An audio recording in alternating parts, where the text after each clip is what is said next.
جب بیماری آتی ہے، بخار ہو جاتا ہے تو لازم ہے کہ اس کے لیے اینٹی بائیوٹک لی جائے؟ زیادہ تر یہ وائرس جراثیم سے ہوتے ہیں تو ان کے اندر اینٹی بائیوٹکس کا کوئی رول نہیں ہے. کئی بار ہم دوائی بیماری کی نہیں، بے صبری کے علاج کے لیے دے رہے ہوتے ہیں. اینٹی بائیوٹک بچوں کے لیے کتنی نقصان دہ؟ بہت نقصان دہ. جتنی بڑوں کے لیے نقصان دہ اس سے زیادہ بچوں کے لیے نقصان دہ. کچھ اینٹی بائیوٹکس ایسی ہیں جو آپ ایک خاص عمر سے چھوٹے بچے کو لیں گے تو فیوچر میں اس کی گروتھ کو افیکٹ کریں گے اگر آپ 12 سال سے چھوٹے بچے کو دیتے ہیں، لیکن وہ ہم یوز کر رہے ہیں. کچھ اینٹی بائیوٹکس ایسی ہیں کہ جو آپ سمجھیں کہ چونٹی کو توپ سے مار رہے ہیں آپ، کہ وہ جراثیم خود ہی ٹھیک ہو سکتے تھے لیکن آپ نے اس پہ توپ چلا دی. کتنے پرسنٹیج ہے ہمارے یہاں پہ اینٹی بائیوٹکس کو یوز کرنے کی؟ بہت زیادہ ہے، لوگ زیادہ نقصان کی طرف جا رہے ہیں، یا افورڈیبل ہے؟ ہمارے یہاں بہت زیادہ ہے. دو چیزوں کی پریکٹس ہماری دنیا میں خراب ترین ہے. ایک اینٹی بائیوٹک پرسکرپشن، دوسری انجیکٹیبل یوز کی. ہم دنیا میں سیکنڈ لارجسٹ کنٹری ہے جو کہ بغیر ضرورت کے ٹیکے لگ رہے ہیں، جہاں پہ اس میں بھی اکثر ٹیکے اینٹی بائیوٹکس یا اسٹیرائڈس کے ہوتے ہیں. اینٹی بائیوٹک پرسکرپشن پریکٹسز بھی ہماری ون آف دا ورسٹ ہیں. اینٹی بائیوٹکس کے مضر اثرات کیا ہیں؟ جب ہم ان کو بے دریغ استعمال کریں گے وہ بیکار ہو جائیں گے اور ایونچولی یہ تمام انفیکشنز انٹریٹیبل ہو جائیں گے. جس ہلکے سی زکام سے ہم ہلکی سی دوائی دے کے ٹریٹ کر لیتے تھے، کچھ عرصے بعد اس سے لوگ مرنا شروع ہو جائیں گے. ایک جس چیز کو آپ کنسیڈر کریں وہ فارماسیوٹیکل انڈسٹری کا انفلوئنس ہے. وہ ہماری پرسکرائب کرنے کی صلاحیت کو بھی انفلوئنس کرتی ہے انسینٹیوز آفر کر کے، اور وہ میڈیکل سٹورز کے اوپر بھی اس کا انفلوئنس ہے. چیزیں اتنی سمپل نہیں رہتی جب اتنا سارا پیسے اور سیلز اور مارکیٹنگ انوالو ہو جاتی ہے. They need to sell their products, مگر اس میں ایتھکس بھی ہوتے ہیں نا کہ آپ کوکا کولا تو نہیں دے رہے، نہ ہی آپ کو بسکٹ دے رہے ہیں، میڈیسن ڈرگس دے رہے ہیں. ریگولیٹری باڈیز کا رول اسٹرانگر ہونا چاہیے. سمجھ رہے ہیں نا آپ نے بات کی ڈاکٹر سینٹرڈ اپروچ کی. ہمارے یہاں پہ تو سیلف سینٹرڈ اپروچ ہے، سیلف میڈیکیشن ہے. یہ جو آپ کی ہسٹری ہے، آپ کی انویسٹیگیشنز ہیں، آپ کے معائنے ہیں، یہ بڑے اہم ہوتے ہیں اور ان کو سیکھنے کے لیے ہمیں سالہ سال لگتے ہیں. جب ہمیں نہیں پتہ لگتا ساری زندگیاں لگا لگا کے، تو انٹرنیٹ سے مریض تو بیچارہ کنفیوز ہو جائے گا، کیونکہ اس نے تو نہیں اتنی دہائیاں لگائیں اس تعلیم پہ. اگر آپ کی پانی کی موٹر خراب ہو جاتی ہے نعمان بھائی، تو آپ کس سے مشورہ کریں گے؟ پلمبر سے، الیکٹریشین سے، کوئی شخص جو ایکسپرٹ ہو اس میں. تو آپ اپنی صحت کے متعلق مشورہ سڑک چلتے شخص سے کیوں کرتے ہیں؟ ابھی تک ہم نے جو باتیں ڈسکس کی ہیں اس میں بہت ساری باتیں ایسی ہیں جو ہمیں ڈسکس ہی نہیں کرنی چاہیے. یہ ان کے ڈسکس کرنے کا ضرورت ہے جنہوں نے امپلیمنٹ کرنا ہے، مگر ہم ڈسکس کر رہے ہیں. یہ سارا ریگولیٹرز کے ڈسکس کرنے کا کام ہے، مگر ریزلٹس ہمارے سامنے نہیں آتے. ڈسکس کرتے ہوں شاید، مگر ہمارے سامنے ریزلٹس نہیں آتے کہ ان کی ایفرٹس کے ریزلٹس کیا ہیں. السلام علیکم، میں ہوں نعمان خالد اور آپ دیکھ رہے ہیں نووا بلیس اسٹارٹ لائف. آج ہمارے ساتھ موجود ہیں ڈاکٹر احمد عبداللہ، جو کہ کنسلٹنٹ فیملی فزیشین ہیں. آج ہم ان سے جاننے کی کوشش کریں گے کہ اینٹی بائیوٹکس کے غلط استعمال کیا ہیں اور اس سے کیسے بچا جا سکتا ہے. ڈاکٹر صاحب thank you very much. Thank you for having me. جی یہ بتائیں کہ اینٹی بائیوٹکس ہیں کیا؟ سب سے پہلے تو اس کو تھوڑا سا ایکسپلین کریں. ٹھیک. اس سے پہلے کہ ہم مینلی اینٹی بائیوٹکس کے آئیڈیا کے اوپر جمپ کر جائیں، یہ سمجھیں گے کہ ہمارے ارد گرد، ہماری سراؤنڈنگز میں، انوائرمنٹ میں، ہماری باڈیز کے اندر اور اوپر بے تحاشا جراثیم رہ رہے ہوتے ہیں. یعنی کہ آپ اس سے اندازہ کریں کہ انسانی جسم کے اوپر اتنا انسانی ڈی این اے نہیں ہے جتنا جراثیم کا ڈی این اے ہے، جو ہماری سکن کے اوپر، ہمارے آنتوں کے اندر، پھیپھڑوں کے اندر، ہر جسم کے حصے میں جراثیم ہوتے ہیں. ان میں سے زیادہ تر اچھے یا سمبائٹک بیکٹیریا ہوتے ہیں جو کہ ہماری نارمل زندگی کا پارٹ ہوتے ہیں، اور کچھ ایسے ہوتے ہیں جو انفیکشس ہوتے ہیں، جو نقصان دہ ہوتے ہیں. تو لارجلی اسپیکنگ جو ہم جب جراثیم کی بات کرتے ہیں تو ان کو مائکروبز یا وہ اللہ تعالیٰ کی مخلوقات جو کہ خوردبین کے مائکروسکوپک آرگنزمز ہوتی ہیں، جو ویسے آپ کو نیکڈ آئی سے نظر نہیں آئیں گی، لیکن خوردبین یا مائکروسکوپ کے نیچے آپ آئیڈینٹیفائی کر سکتے ہیں کیا ہے. اس کے اندر پھر بیکٹیریا ہوتے ہیں، وائرسز ہوتی ہیں، فنگس ہوتی ہے، اور پھر کچھ اور پروٹوزونز ہوتے ہیں، ایسے جو پیٹ کے کیڑے ہوتے ہیں. بہت ساری چیزیں ہیں جو اس میں آ جاتی ہیں. اینٹی بائیوٹکس اسپیسیفکلی ان تمام اقسام کے جراثیم میں سے جو بیکٹیریا جراثیم ہوتے ہیں، ان کے انفیکشن سے بچانے کے لیے، ان کو مارنے کے لیے، ان کو کنٹرول کرنے کے لیے جو ادویات کا استعمال ہوتا ہے، وہ کھانے کی دوائی کی شکل میں بھی ہوتی ہیں, شربت میں بھی ہوتی ہیں, ٹیکے کی شکل میں بھی ہوتی ہیں, لگانے کی مرہم بھی ہوتی ہیں, مختلف اشکال میں ہوتی ہیں. تو یہ جو تمام ہیں یہ اینٹی بائیوٹکس ہیں. جو لارجر ٹرم ہم یوز کرتے ہیں وہ اینٹی مائکروبیلس کی کرتے ہیں, جس میں اینٹی بائیوٹکس بھی آ جاتی ہیں, وائرس جراثیم سے لڑنے والی اینٹی وائرلز بھی آ جاتی ہیں, فنگس جراثیم سے لڑنے والی اینٹی فنگلز بھی آ جاتی ہیں, اور پھر پیٹ کے کیڑوں کی دوائیاں جو ہیں, یا جسم پہ, لوگوں کے جسم پہ بھی کیڑے ہو سکتے ہیں, جوئیں ہو سکتی ہیں, اسکیبیز کا جراثیم جلد میں ہو سکتے ہیں جو کیڑے ہوتے ہیں. تو اس تمام گروپ آف ڈرگز کو لارجلی ہم اینٹی مائکروبیلس کہتے ہیں, اور اس میں سے جو بیکٹیریا کے خلاف والی ہوتی ہیں ان کو اینٹی بائیوٹکس کہتے ہیں.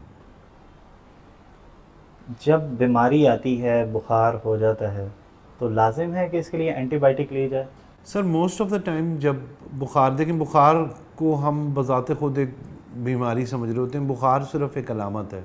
اور بخار جنرلی اسپیکنگ میڈیسن میں ہم یہ کہتے ہیں کہ ہم وجوہات کے علاج پہ فوکس کرنا اصولاً پریفر کرنا چاہیے بنسبت اس کے کہ ہم علامات کے علاج کے اوپر فوکس کریں, کیونکہ علامات تو کئی ہوتی ہیں, تو ہر علامت کی ایک الگ دوائی دیں. اس سے بہتر یہ کہ جو تکلیف ہے اس کی وجہ کے اوپر فوکس کریں, اس کو معلوم کریں اور اس کا علاج کریں, تو پھر وہ ہو جاتی ہے. زیادہ تر جو ہمیں روزمرہ کے معاملات میں بخار اور انفیکشنز ہو رہے ہوتے ہیں, زکام ہو رہا ہوتا ہے, یہ وائرس جراثیم سے ہوتے ہیں, تو ان کے اندر اینٹی بائیوٹکس کا کوئی رول نہیں ہے. اور اینٹی بائیوٹکس کے علاوہ اینٹی وائرلز کی بھی بڑی لمیٹڈ سی ڈومین ہے. اس طرح کے انفیکشنز کو ہم کہتے ہیں سیلف لمیٹنگ, یعنی کہ یہ جو ہے وہ قدرتی طور پہ اپنا ایک سائیکل پورا کر کے امراض ختم ہو جاتے ہیں. بخار بھی بذات خود مرض نہیں ہے, جیسے کہ ہم نے پہلے ذکر کیا. بخار اس چیز کی علامت ہے کہ آپ کے جسم میں کوئی ناپسندیدہ جراثیم داخل ہوا, اور اب آپ کے باڈی نے اپنی قوت مدافعت کو, اپنے امیون سسٹم کو ایکٹیویٹ کر دیا ہے, اور اس جو وہ پروسیس ہے آپ کی قوت مدافعت اور جراثیم کے بیچ میں لڑائی کا, اس کا ایک فیچر ہے بخار ہونا. اکثر اوقات اگر آپ مائلڈ سی دوائی دیں جو بخار کو کور کرنے کے لیے, پیراسیٹامول ہوتی ہے, آئبوپروفین ہوتی ہے, اس طرح کی جو اینٹی پائریٹک ادویات ہیں, ان کے استعمال سے بخار کنٹرول ہو جاتا ہے. اور جو ٹریٹمنٹ کا بیسک مقصد یہ ہوتا ہے کہ انسان کی اپنی قوت مدافعت کو اتنا موقع فراہم کر دیا جائے کہ وہ خود معاملات اپنی حفاظت کے سنبھال لیں. جب ہم ٹوٹلی ادویات پہ ڈیپینڈنٹ ہو جاتے ہیں تو over a period of time قوت مدافعت بھی کمزور ہوتی جاتی ہے, اور پھر وہ ڈیپینڈنٹ ہو جاتی ہے کہ ہر دفعہ انفیکشن یا بخار کے دوران کوئی اینٹی بائیوٹک جائے گی تو باڈی رسپونڈ کرے گی. تو اس لیے ان کا جس کو ہم میڈیسن میں کہتے ہیں جوڈیشس یوز, یعنی کہ احتیاط سے, اعتدال سے ان کا استعمال کرنا چاہیے. ایسا بھی نہیں ہے کہ بالکل نہیں کرنا چاہیے, لیکن مستند معالج سے, اور پھر سیلف میڈیکیشن اوائڈ کریں, اور اس کے مطابق پھر مشورے کے مطابق علاج کرانا چاہیے. کہ ایسا بھی ہو سکتا ہے کہ آپ مستند معالج کے پاس گئے ہیں, اس سے آپ نے علاج کی بات کی ہے, وہ آپ کو چیک کر رہا ہے, اور آپ اس کو یہ کہیں گے یار کہ ٹرائی ٹو اوائڈ اینٹی بائیوٹک, اگر وہ دے بھی رہا ہے اور آپ کہیں کہ اینٹی بائیوٹک مجھے نہ دیں, آپ دوسری میڈیسن سے اس کا علاج کریں, تو ایسا بھی آپ کی سر اصل میں یہ ڈیپینڈ کرتا ہے آپ کے فزیشین سے کیسا ریلیشن شپ ہے نا. کچھ لوگ مائنڈ بھی کر جاتے ہیں. آپ کو پتہ ہے کہ ہم شروع سے عادی ہیں ڈاکٹر سینٹرڈ اپروچ کے, جس میں فیصلے صحت کے متعلق ڈاکٹر کر رہا ہوتا ہے. دنیا بات کر رہی ہے پیشنٹ سینٹرڈ اپروچ کی, کہ پیشنٹ کی تمام ضروریات کو مد نظر رکھ کے جو ٹریٹنگ پارٹی ہے یا فزیشین ہے وہ اس کے ساتھ مل کے اس کی سرکمسٹانسز کے مطابق ایک فیصلہ کریں. میں اپنی پریکٹس میں جو پروٹوکول فالو کرتا ہوں یہ کرتے ہیں ہم کہ ہم ویٹ, اگر ضرورت لگ رہی ہے اینٹی بائیوٹک کی تو ہم ویٹ اینڈ سی پہ لکھ دیتے ہیں اینٹی بائیوٹک. ہم اسے بتا دیتے ہیں کہ جی یہ علامات ہیں, ابھی علامتی علاج کے لیے فوری طور پہ یہ ادویات شروع کر لیں, اگر آپ کو اگلے 24 سے 48 گھنٹے میں افاقہ نہیں ہوتا تو پھر یہ والی اینٹی بائیوٹک آپ خرید لیجیے. یعنی کہ اگنور کیا جا سکتا ہے؟ جی اکثر اوقات تو اگنور کیا جا سکتا ہے. زیادہ تر کامن پرابلمس جو ہیں وہ بغیر اینٹی بائیوٹک کے ٹھیک ہو جاتے ہیں. آپ نے بات کی ڈاکٹر سینٹرڈ اپروچ کی, ہمارے یہاں پہ تو سیلف سینٹرڈ اپروچ ہے, سیلف میڈیکیشن ہے. جی سیلف میڈیکیشن ہے, اور اس کی بہت ساری وجوہات ہیں. دیکھیں جب ہم سائنس کے اسٹوڈنٹس ہوتے ہیں نا تو ہم الزام تراشی نہیں کرتے. ہم نہ کسی ڈاکٹر کو ہم الزام دے رہے ہیں, نہ ہم مریض کو الزام دیں گے. ہم سسٹم کے اوپر فوکس کریں گے اور اس میں دیکھیں گے کہ کیا وہ کمزوریاں ہیں ہمارے جو ابھی موجودہ ہیلتھ کیئر ڈیلیوری سسٹم ہے, جن کو ہم دور کر کے آگے آنے والے ٹائم میں حالات اور معاملات بہتر کر سکتے ہیں. تو سیلف میڈیکیشن بھی آپ سمجھیں کہ اس لیے ہوتی ہیں کیونکہ سیلف میڈیکیشن کے لیے آپ کو ہر طرح کی رنگ برنگی دوائی اویلیبل ہے. اگر over the counter anti biotics available ہی نہ ہو تو آپ سیلف میڈیکیشن نہیں کر سکتے نا, لیکن کیونکہ وہ اویلیبل ہیں آپ کو, پھر آپ کر رہے ہیں. تو یہ سسٹم کا فالٹ ہے, یہ کسی انڈیویجول کا فالٹ نہیں ہے. کیونکہ دیکھیں اگین, اچھا یہ بھی سر سمجھیں گے آپ کہ ڈاکٹر لفظ کا لفظی ترجمہ علاج کرنے والا نہیں ہے, پڑھانے والا ہے. One who teaches people. تو ڈاکٹر کا کام ہے کہ مریضوں کو ایجوکیٹ کرے. روڈولف ورچو ایک جو ماڈرن میڈیسن کے بڑے انفلوئنشل سائنٹسٹ گزرے ہیں اور ان کی بہت ساری میڈیکل سائنس کے اندر کارآمد ڈسکوریز ہیں اور بہت ساری کام کی چیزیں ہیں. ان کا ایک کوٹ ہے کہ the duty of the doctor is to teach people not to take medicine, یعنی کہ وہ دوائیاں فالتو کھانے سے منع کریں لوگوں کو اور صرف کام کی دوائیاں جو ضروری ہیں 1 2 3 ان کے اوپر فوکس کریں. ہمارے ہاں ایک اور بھی ٹرینڈ ہے جو ہم میرا خیال ہے کہ فزیشینز کی طرف سے ہے, جس کو ہم کہتے ہیں پولی فارمیسی. پولی فارمیسی کا مطلب ہے کہ ایک نسخے میں 5 یا اس سے زیادہ ادویات لکھی ہوئی ہوں. جب ہم ملٹیپل ڈرگز ملا کے دیتے ہیں تو ان میں ڈرگ انٹریکشن کا بھی چانس ہو جاتا ہے. یعنی کہ وہ ہو سکتا ہے یہ اکیلی دوائی آپ کو کچھ بھی نہیں کہہ رہی اور یہ دوسری اکیلی دوائی آپ کو کوئی تکلیف نہیں دے رہی, لیکن جب میں نے یہ اکٹھی پرسکرائب کر دی آپ کو تو یہ آپ کے لیے نقصان دہ ہو جائیں گی. پولی فارمیسی کی وجہ سے ڈرگ انٹریکشن کے چانسز بڑھ جاتے ہیں, یعنی کہ 5 دوائیوں سے ایک نسخے میں جتنا میں اوپر جاتا جاؤں گا اتنے چانسز بڑھ جائیں گے کہ وہ دوائیاں آپس میں جا کے انٹریکٹ کریں گی اور اس کے نقصان دہ اثرات جو ہیں وہ آپ دیکھیں گے. پھر تو ہمارے جو لوگ ہیں ڈاکٹر کے پاس جاتے ہیں تو ڈاکٹر کی بھی مجبوری ہے کہ انہوں نے دوبارہ بھی ہمارے کلینک میں ہیں تو وہ کافی زیادہ دوائیاں پکڑا دیتے ہیں کہ یہ سب کھائیں, اور اگر وہ نہ پکڑائیں تو لوگ ان کے پاس جاتے نہیں ہیں. سر اصل میں لوگ بھی ڈیمانڈ کرتے ہیں. ٹھیک کہہ رہے ہیں, یہ ایک اپروچ کاؤنٹر پروڈکٹیو ہے اور اس گھن چکر میں ہم پھنسے ہی رہیں گے. لوگوں کو ایجوکیٹ کرنے کی ضرورت ہے. ہیلتھ سسٹم کا, ڈاکٹرز کا, آپ کے جو تعلیمی ادارے ہیں, جو سائنٹیفک باڈیز ہیں, ان کا بہت اہم رول ایک یہ ہے کہ ہم لوگوں کو ایجوکیٹ کریں.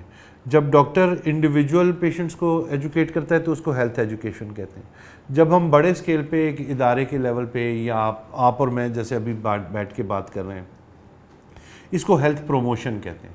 میرے پاس جب آپ ایز اے پیشنٹ آتے ہیں اور اپنا ایک انڈیویجول مسئلہ لے کے آتے ہیں تو آپ کی تشخیص اور علاج کے ساتھ ساتھ آپ کی تعلیم جو ہے وہ میری طرف سے آپ کے لیے ایک تحفہ ہے جو کہ ہیلتھ ایجوکیشن کی شکل میں ہے. لیکن یہ پوڈ کاسٹ جب ہمارے ویورز دیکھیں گے تو انہوں نے یہ مانگی نہیں تھی, لیکن ہم نے ان کو یہ انفارمیشن پرووائڈ کی. جس کو پسند آئے گی وہ یہ پوڈ کاسٹ دیکھے گا, جس کو سمجھ آئے گی ہو سکتا ہے چند لوگ دیکھ کے اس سے کوئی با مقصد اور اچھا میسج بھی لے جائیں اور اپنی زندگی میں ایک مثبت تبدیلی لے آئیں. لیکن جیسے کہ میں نے پہلے کہا کہ ہمارا کام اتنا سینسٹیو ہے اور اتنی پیار محبت سے, اتنی خوش اسلوبی سے کرنے والا ہے کہ اس میں ہم الزام تراشی نہیں کر رہے کسی کے اوپر بھی. غلط چیزیں بھی ہو رہی ہیں مارکیٹ میں, لیکن ہم پرابلم سے فوکس کریں گے نہ کہ لوگوں کو انڈیویجولی پکڑ کے برا بھلا کہنے پہ. تو اس کیس میں یہ کہ سیلف میڈیکیشن دیکھیں ایک معاشرے کا حصہ ہے, ایک کلچر کا پارٹ ہے. اوور نائٹ تو یہ چینج ہونا نہیں ہے. لوگوں کو جب ہم بیہیویئر چینج کمیونیکیشن میں ٹرین کریں گے, پڑھائیں گے, بات کریں گے. پیشنٹ سینٹرڈ اپروچ کی میں نے آپ سے بات کی, اس میں مریض ان کانورسیشن ہوتا ہے ڈاکٹر کے ساتھ اور پھر وہ اس کو ٹرین کرتا ہے, ٹیچ کرتا ہے. اور یہ ایک انٹریکشن میں نہیں ہوگا, ملٹیپل انٹریکشنز ہوں گے بار بار. فیملی فزیشین کا اسی لیے بہت اہم رول ہے کہ پوری فیملی بار بار اس کے پاس آتی ہے تو ہمارے لانگ ٹرم ریلیشن شپس بن جاتے ہیں لوگوں کے ساتھ, جس میں پھر وہ ہماری بات زیادہ غور سے سن بھی رہے ہوتے ہیں, اس کو تسلیم بھی کر رہے ہوتے ہیں, کیونکہ وہ صرف بولی ہوئی بات نہیں ہوتی, وہ پچھلا ایکسپیرینس ہوتا ہے کہ پچھلی بار بھی اس آدمی نے مجھے صحیح بات کہی تھی جس کی نتیجے میں میرا مرض حل ہوا, اب بھی یہ مجھ سے سچ بول رہا ہوگا. تو یہ ٹرسٹ بلڈ کرنا ہوتا ہے, گین کرنا ہوتا ہے. یہ آٹومیٹیکلی میں دھڑلے سے تو نہیں کہہ سکتا کسی کو کہ مجھے میرا اعتبار کرو, میں اتنا پڑھا لکھا آدمی ہوں. میری اگر بات میں وزن ہے اور اس کا ریپیٹڈلی فائدہ ہو رہا ہے میرے مریض کو, تو وہ میری بات سنے گا لانگ ٹرم میں. آپ بات کر رہے ہیں نا patient centre approach, doctor centred approach کی. جو ہمارے پیشنٹس ہیں وہ جلدی ٹھیک ہونا بھی چاہتے ہیں. اب آپ ڈاکٹر کے پاس جائیں, ڈاکٹر آپ کو اینٹی بائیوٹک نہ دے یہ کہہ کر کہ آپ کو ضرورت نہیں ہے, آپ دوسری میڈیسن سے بھی ٹھیک ہو سکتے ہیں. کیونکہ پیشنٹ کہتے ہیں یار آج بخار چڑھا تو کل صبح آفس جانا ہے, اپنے کام پہ جانا ہے, فوری طور پہ میں ٹھیک ہو جاؤں. تو اس کے لیے ہم جو ہے وہ کچھ ایسی علامتی ادویات کا استعمال کرتے ہیں. ان کے بخار ہے تو بخار کی دوائی دے دیں گے, درد ہے تو درد کی دوائی دے دیں گے, کھانسی ہے تو کھانسی کا کوئی شربت دے دیں گے, معدے کی جلن ہے تو اس کی دوائی دے دیں گے کہ اس کی علامات سیٹل ہو جائیں. بعض اوقات ہم کوئی ایسی ارجنٹ کوئی بہت تکلیف میں ہے تو اس کے لیے فوری طور پہ کوئی انجیکٹیبل یا اس شکل میں بھی دے سکتے ہیں اور اس کو اتنا گائیڈ کرتے ہیں. ایک میں آپ کو بتاؤں بات, میرا پرسنل ایکسپیرینس ہے, جب لوگوں کا پچھلا ایکسپیرینس بہتر ہوتا ہے, انہیں سمجھ آ جاتی ہے کہ پچھلی دفعہ ہم اینٹی بائیوٹک کے بغیر ٹھیک ہو گئے تھے, اسپیشلی اپنے بچوں کے لیے. تو اب جو اچھے سمجھدار پڑھے لکھے پیشنٹس ہمارے آتے ہیں وہ خود آ کے کہتے ہیں کہ جی اینٹی بائیوٹک نہیں دینا. یا کئی آپ لوگ اس لیے ایسی پریکٹسز پہ آتے ہیں, ہمارے کئی دوست بھی ہیں جو اینٹی بائیوٹکس اوائڈ کرتے ہیں, وہ کہتے ہیں کہ جی آپ اینٹی بائیوٹک نہیں لکھتے اس لیے ہم اپنا بچہ آپ کو دکھانے آتے ہیں. تو یہ ہرگز ایسا نہیں ہے کہ ہماری عوام جو ہے وہ بے وقوف ہے یا وہ مثبت تبدیلی نہیں چاہتی. لوگ اپنا فائدہ اور بہتر انداز میں, اس میں پیسے بھی بچ رہے ہیں نا جی, پیسے بھی بچ رہے ہیں, صحت بھی بہتر ہو رہی ہے اور قوت مدافعت کو. تو it's very important that we educate people, اور لوگ سیکھنا چاہتے ہیں, اسی لیے وہ کانورسیشنز میں آتے ہیں, بات کرتے ہیں. دیکھیں جنرلی اسپیکنگ آپ اگر کسی ڈاکٹر کے پاس جائیں اور وہ آپ سے کانورسیشن میں انگیج نہ کریں, آپ کے مسئلے کے بارے میں زیادہ سوال جواب نہ کریں اور پرانے زمانے کی طرح آپ کو دوائی لکھ کے دے اور کہہ جاؤ, پھر ایک اور ڈائلاگ پرانا چل رہا ہے, ڈاکٹر تو ہے کہ میں, ٹھیک ہے. تو یہ تمام چیزیں جو ڈاکٹر سینٹرڈ اپروچ کے ٹائم پہ تھیں, اب ہم پیشنٹ سینٹرڈ اپروچ کی طرف جا رہے ہیں. لوگوں کی ایکسیس ٹو انفارمیشن بھی بہت ہے, تمام تو نہیں لیکن ایک بہت بڑا طبقہ ہے جن کے پاس باقی ریسورسز شاید کم ہوں لیکن انہیں انٹرنیٹ کی ایکسیس ہے, تو وہ انٹرنیٹ پہ بہت ساری غلط اور صحیح باتیں اپنے اس میں جو ہے وہ جمع کر لیتے ہیں. اس میں یہ کہ اگر کوئی اوتھینٹک ان کو سائنس کا اسٹوڈنٹ ملے, کوئی اچھا پریکٹیشنر ملے, تو وہ پھر ان کی جو کنفیوژنز ہیں وہ دور کرنے میں مدد کرتا ہے. ایسا لگتا ہے کہ ایکسیس ٹو انفارمیشن ہمارے یہاں پہ نا نیگیٹو سائڈ پہ زیادہ یوز ہو رہی ہے. لوگ گوگل پہ جاتے ہیں, وہاں پہ بیماری لکھتے ہیں, میڈیسن سامنے آ جاتی ہے, میڈیکل سٹور پہ جاتے ہیں, وہاں سے میڈیسن مل جاتی ہے. یہ دیکھیں یہ کیوں ہو رہا ہے سر, کیونکہ میڈیکل سٹور پہ اوور دا کاؤنٹر دوائیاں اویلیبل ہیں, ایزیلی اویلیبل ہیں, ایزیلی ہے نا. کوئی بھی آپ اینٹی بائیوٹک مہنگی سے مہنگی, کمپلیکیٹڈ سے کمپلیکیٹڈ آپ جا کے زبانی بغیر نسخے کے لے سکتے ہیں. بلکہ آپ تو اس کو جا کے کہتے ہیں فارماسسٹ, جو بھی سارے فارماسسٹ تو نہیں ہوتے میڈیکل سٹور پہ, اسے آپ جا کے کہتے ہیں کہ مجھے بخار ہو گیا, وہ دوائی دے دیتا ہے, کھانسی ہے دوائی دے دیتا ہے.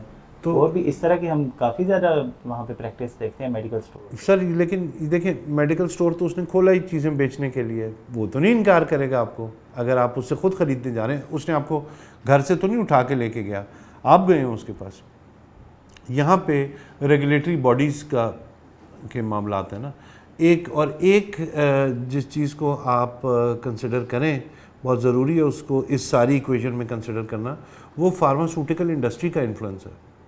وہ ہماری پرسکرائب کرنے کی صلاحیت کو بھی انفلوئنس کرتی ہے انسینٹیوز آفر کر کے, اور وہ میڈیکل سٹورز کے اوپر بھی اس کا انفلوئنس ہے, کیونکہ it's big pharma is multi trillion dollar industry globally, not just اس.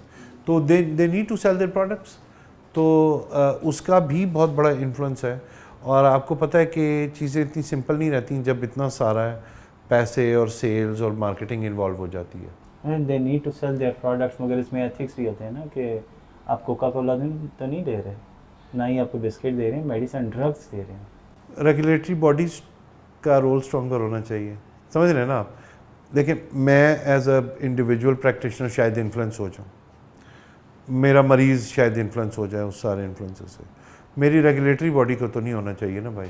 یہ ان کو پتہ ہے ریگولیٹری باڈیز کو کہ جی ان کا ہے، رول لیکن ایسا ہونا چاہیے؟ دیکھیں ڈیفینیٹلی بہت کیونکہ آج اچھے تک ہم نے امپلیمنٹیشن نہیں دیکھی نا. بہت اچھے لوگ، بڑے تعلیم یافتہ لوگ، بڑے ایکسپیرینسڈ لوگ ہمارے دوست بیٹھے ہوئے ہیں ریگولیٹری باڈیز میں اور وہ کام کر رہے ہیں. بات یہ ہے کہ اٹ از سچ این اپ ہل ٹاسک اور کئی دہائیوں کی پریکٹسز ہیں. آپ نعمان بھائی یہ سمجھیں کہ کلچر کی ڈیفینیشن جو ہے نا وہ بڑی انٹرسٹنگ ہے. Culture is learned behaviour. بہت ساری کلچر کی آپ ڈیفینیشن سنتے ہوں گے. ثقافت ہے، ہماری عادتیں ہیں، ہمارے کپڑے پہننے کا طریقہ ہے، کھانے کا طریقہ ہے. اصل میں کلچر از لرنڈ بیہیویئر. جو میں نے اپنے ارد گرد سے دیکھ کے سیکھا. میرے والد صاحب ایک خاص طریقے سے نماز پڑھتے ہیں تو میں نے بھی وہ طریقہ اپنا لیا ان سے سیکھ کے. ہم ایک خاص طریقے سے بیٹھ کے کھانا کھاتے ہیں تو وہ کر لیا. میرے دوست کچھ خاص عادتوں میں انوالوڈ ہیں تو میں بھی ان عادتوں میں انوالو ہو جاؤں گا. تو ہم اپنے ارد گرد سے میسیجز اور باتیں پک کر رہے ہوتے ہیں جس کے اوپر ہم بلڈ کر رہے ہوتے ہیں. ایون ہم یہ بھی دیکھ رہے ہوتے ہیں کہ اچھا مجھے بخار ہوا تھا، میں نے یہ میڈیسن لی تھی، تم یہ لے لو. مجھے یہ بیماری ہوئی تھی اور یہ میرا علاج ہوا تھا، تم لے لو ڈاکٹر کے پاس جا کے. میں ایک بات، ایک اپنی پرسنل آبزرویشن کئی جگہوں پہ اپنے اسٹوڈنٹس کو پڑھاتے ہوئے کلاس میں بھی یہ کہہ دیتا ہوں کہ میں نے اپنے کیریئر کے سٹارٹ میں گائنی میں کام کیا. اور گائنی میں آپ کو پتہ ہے کہ جب آبسٹیٹرکس میں جب چائلڈ برتھ کا ٹائم ہوتا ہے وہ ایک تکلیف دہ ٹائم ہوتا ہے اور اس میں خواتین جو ہیں وہ درد کی وجہ سے کراتی ہیں اور آواز نکالتی ہیں. تو میری آبزرویشن تھی کہ کچھ خواتین ایسی جو ایک خاص ایتھنک بیک گراؤنڈ سے تھیں، وہ جب تکلیف میں ہوتی تھی وہ کہتی تھی وئی وئی وئی وئی. کسی اور علاقے کی خواتین تھیں، وہ جب درد میں ہوتی تھیں تو وہ کہتی تھی اکو اکو. کچھ اور جو تھی وہ آؤچ او کہہ رہی ہوتی تھی. کیا آپ یہ سمجھیں کہ ہمارا کلچر خاموشی سے ہمیں سب کانشیسلی یہ بھی سکھا رہا ہے کہ درد میں کیا چلانا ہے. ابھی آپ کو خدا نہ خواستہ چوٹ لگ جائے تو آپ سوچ کے چیخیں گے کہ آپ کو کیا تکلیف میں کیا بولنا ہے، ٹھیک ہے نا. کوئی آواز ایک فل بدی نکل جائے گی تو آپ سوچیں کہ کلچر یہ تک آپ کو خاموشی سکھا رہا ہے کہ بغیر سوچے سمجھے کیا آواز نکالنی ہے جب میں تکلیف میں ہوں. تو کلچر خاموشی سے ہمیں بڑی گہرائی سے انفلوئنس کر رہا ہوتا ہے اور ہمیں اندازہ نہیں ہوتا کہ ہم اس میں سے اچھی باتیں کون سی لینی ہے اور بری باتیں کون سی فلٹر آؤٹ کر دینی ہے. تو کلچر از ویری امپورٹنٹ. یہی ہماری دوائیوں کے پرسکرپشن سٹائل میں، لوگوں کے دوائیاں کے استعمال کے انداز میں یہ کلچر کی باتیں انوالوڈ ہیں. گڈ تھنگ از کہ فار ایگزامپل اب اس سٹیج پہ آ کے ہم اوپنلی بات چیت کر رہے ہیں اس کے اوپر. ہماری بات چیت سینسر نہیں ہو رہی اور ان موضوعات پہ ہم جب کھل کے بات کرتے ہیں لوگ سن رہے ہیں تو کوئی نہ کوئی تو دیکھیں نا ہماری اس کانورسیشن سے اگر ایک شخص کی بھی زندگی میں بہتر فیصلے کرنے کی، اس کی ہیلتھ سے ریلیٹڈ ڈیسیجن میکنگ بہتر ہو جاتی ہے تو آپ کے کام کا کچھ حصہ تو پورا ہو گیا. تو at least people are talking about it اور یہ ہم اچھی سمت میں جا رہے ہیں. اور میں تو آپٹیمسٹ ہوں. مجھے لگتا ہے کہ ہمیشہ اچھا ہی سوچنا چاہیے، ہاف گلاس فل دیکھنا چاہیے اور اس میں سے جو ہے وہ ہر سچویشن میں سے اپرچونیٹیز اویل کرنی چاہیے. ہمارے یہاں بہت سارے مسائل ہیں لیکن وہ تمام مسائل اپرچونیٹیز بھی ہیں. ہم نیا ملک ہیں، بچہ ہیں ہم. دنیا میں ہزاروں سال کی ہسٹری والے ممالک ہیں، ہماری تو ابھی 100 سال نہیں ہوئے سر. ہم 70s میں اپنے ممالک کی تاریخ میں بڑا چھوٹا سا ٹائم ہے. تو I feel that we are on the right track. اور اگر ہم اوپن کانورسیشنز کرتے رہیں گے، اچھی باتیں کرتے رہیں گے، سائنس بیکڈ ایویڈنس بیسڈ بات چیت کریں گے تو اچھی چیزیں ہوں گی انشاءاللہ فیوچر میں. تو یہ چائنا کو کتنا عرصہ ہو گیا آزاد ہوئے؟ سر چائنا کو آزاد ہوئے ہوئے جو ہے وہ ہم سے 1 سال بعد آزاد ہوئے تھے وہ 1948 میں. لیکن ان کی سویلائزیشن 5000 سال پرانی ہے. وہ ان کا جو کلچر ہے وہ ہم سے بہت زیادہ پرانا ہے. ایک ان کے کلچر میں کنفیوژن کم ہے، ہمارے کلچر میں کنفیوژن زیادہ ہے. ہم اپنے ایتھنک اوریجنس کے بارے میں کلیئر نہیں ہے. اور ایک اور بھی چیز آپ سمجھیں گے کہ ہمارے خطے میں مذہب اور کلچر میں ہم کنفیوزڈ رہتے ہیں. ہمارے کلچر میں بہت ساری باتیں جو اوریجنل پری ڈومیننٹ ریلیجن تھا یہاں پہ ہندوازم، بہت ساری چیزیں ہمارے کلچر میں اس سے اوریجنیٹ کر رہی ہیں. اور پھر ہم اسلام کے ساتھ بھی ایفیلیٹ ہیں. جہاں پہ کنفیوژن آتی ہے نا وہاں پہ لا امپلیمنٹیشن آتی ہے، لا انفورسمنٹ آتی ہے. اگر آپ کے پاس لا ہے, آپ اس کو امپلیمنٹ کر رہے ہیں, تو کنفیوژن ختم ہو جائے گی. یہی لوگ, ہمارے ہی لوگ جب چائنا جائیں گے, دبئی جائیں گے, یو ایس اے جائیں گے, تو یہ سارے اپنے کلچر بھول جائیں گے. آپ کے مطابق وہ ساری اپنی آوازیں بھول جائیں گے, اور ان کی آوازوں میں پھر وہ بولیں گے. اچھا دیکھیں, یہ سمجھیں کہ وہ کمپلیٹلی نہیں بھول جائیں گے. آپ ابھی بھی یو کے کا کلچر دیکھ لیں تو جو اوور دا ایئرز یو کے کا کلچر چینج ہو کے بہت سارے یو کے میں ایسے علاقے ہیں جہاں پہ ساؤتھ ایشین کلچر پری ڈومیننٹ ہے. وہاں پہ آپ کو جو سفید فام لوگ ہیں وہ مقدار میں بھی کم ملیں گے, ان کا کلچر بھی کم ملے گا. یو کے کا فوڈ چینج ہو گیا, وہ ہمارے جیسے کھانے زیادہ وہاں پہ پاپولر ہیں کیونکہ ہماری آبادی اسپیسیفک ایریاز میں زیادہ ہے. اسی طرح ان کے ہیلتھ سسٹم کے اوپر اگر آپ برڈن دیکھیں گے تو ہماری بیماریاں جو ساؤتھ ایشینز کی ہیں, جیسے ڈائبٹیز ہے, ہائی بلڈ پریشر ہے, ہارٹ ڈیزیزز ہیں, وہ اس کا زیادہ تر برڈن ہمارے لوگوں کا ہے ان کے ہیلتھ سسٹم پہ. ان کے جو اپنے لوگ ہیں وہ اتنے صحت کے مسائل کا شکار نہیں ہوتے because of their lifestyle, because of their different genetics. لیکن ہم جو اپنی جینیٹکس کے ساتھ لے کے گئے تو ان کا بھی سسٹم کی رسپانسونیس اس کے مطابق چینج ہوتی جا رہی ہے. تو ایسا نہیں ہے کہ وہاں پہ جا کے ہم بھول جاتے ہیں, وہاں پہ بھی ہمارا کلچر انٹیکٹ رہتا ہے. کلچر جیسے میں نے آپ کو کہا کہ لرن بیہیویئر ہے, تو وہ بہت ساری چیزیں ہماری بنا رہا ہوتا ہے, بتا رہا ہوتا ہے غیر محسوس طریقے سے, اور اس کے اندر جو ہے وہ ہم اس کے مطابق بیہیو کر رہے ہوتے ہیں.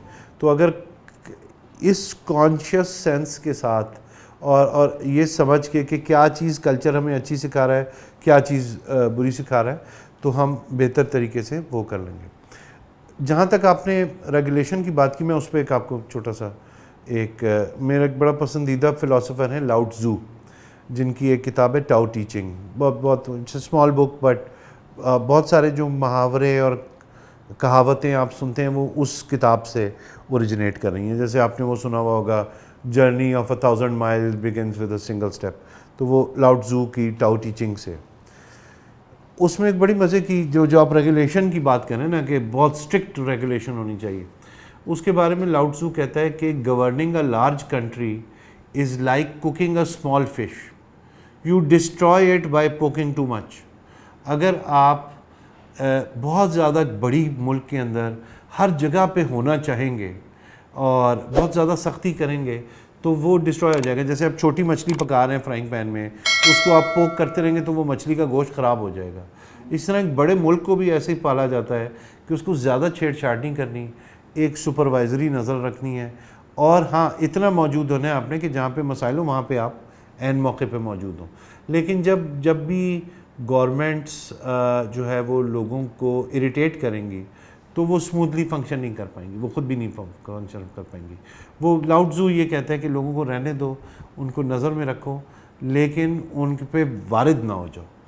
تو اس طرح سے تو یہ بھی چیزیں ہم لوگوں کو اگر ہم ایجوکیٹ کریں, کاؤنسل کریں, انہیں اچھی باتیں بتائیں, اور پھر ان کو اپنی ذاتی ڈیسیجن میکنگ کے لیے پریپیئر کریں, لوگ اپنی زندگی کے بارے میں اچھے فیصلے لے سکیں.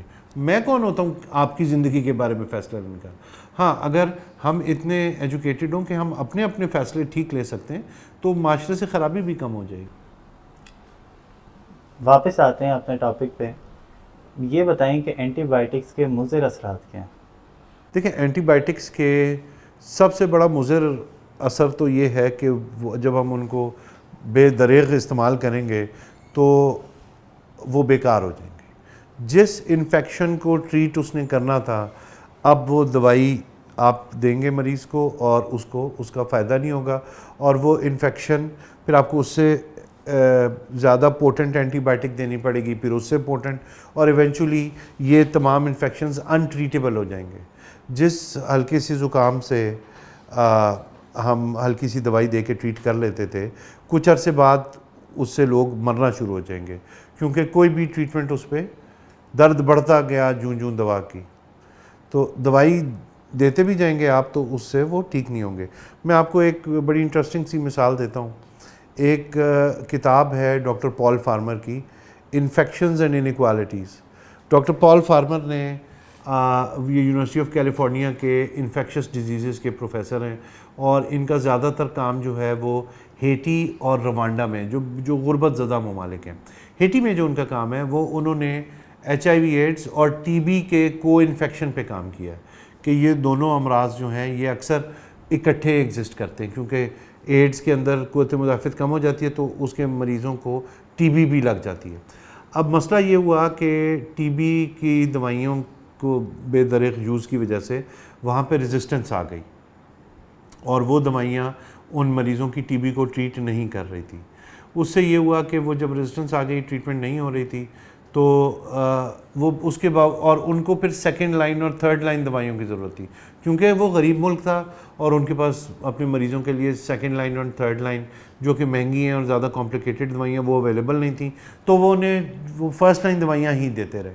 اس سے ہوتا یہ ہے کہ مریض کی جو TB تھی وہ ٹھیک نہیں ہو رہی تھی، لیکن ان دوائیوں کے تمام جو مضر اثرات تھے ساتھ میں وہ بھی انہیں بلا وجہ جھیلنا پڑ رہے تھے۔